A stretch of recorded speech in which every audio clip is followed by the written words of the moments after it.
哎，你的宁宁。宁宁，原来这就是传闻中的那位江二姑娘，今日可总算是见到了。君王勿要玩笑，江二姑娘同我不过玩伴，私底下也就罢了，若胡言乱语传到家父耳中，雷我一顿打骂是轻，坏了江二姑娘清誉是重，还望君王慎言。延平君王年少，言语无忌，还望江二姑娘无怪。哼，瞧见了，这就是咱们的燕小世子，喜欢人家的时候装得跟什么似的，如今倒好，翻脸无情啊。我看你生得不错，咱们世子不要你，本公子倒是可以考虑考虑。雪夜，少说两句。薛公子看着像是读了几天书的人，出口却是污言秽语。燕世子不要的东西多了，只怕他瞧不上的，你也不配讲。行了，江姑娘是芷怡的伴读，容不得你胡言。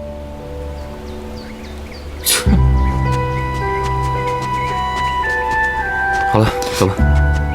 你不是要见谢先生吗？走吧。叶莲，你要少说两句。我不是，我说什么了？我什么都没说，我这我有什么关系？傻瓜。你们怎么来了？先生，家父说我上了小半年的学了，这几日非要考我策论，若是考不好，只怕要遭罚。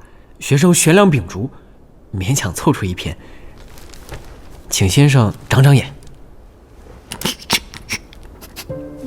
笑什么？今日笑，明日酒了呢。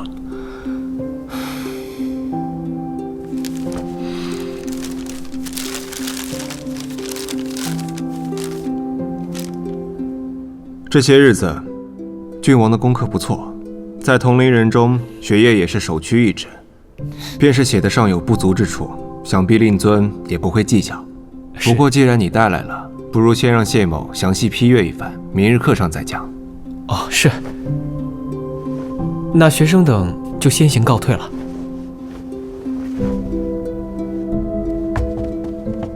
燕世子，前几日我选来酌情的木材有几块不能用了，可否请你帮忙搬一下？愿为先生效劳。那你们两个先回去吧。干什么你？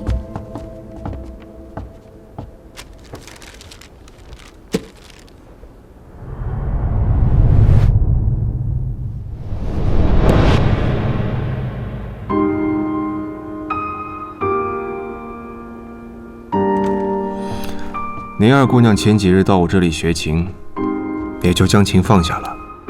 她这个人虽说顽劣调皮，学业不精，不过倒是聪明。燕世子对此可稍稍放宽心了。多谢先生。可要是那么容易就放宽心，就简单了。对了，今日早朝未见令尊，听说是生病在家休养，不要紧吧？父亲贪杯多饮了几杯，战场上旧疾复发，不过没什么大碍，有劳先生您担心了。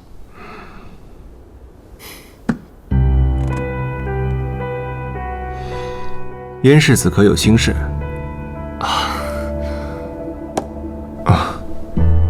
所谓师者，传道授业解惑，圣人尚且有祸，世子也在所难免。若世子信得过在下，以后有任何事，皆可来寻谢某。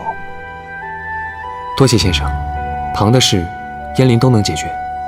只是他一个人在宫中无依无靠的，他那性情又最是直爽，难免说错话得罪人。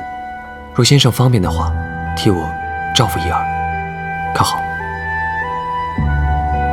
好。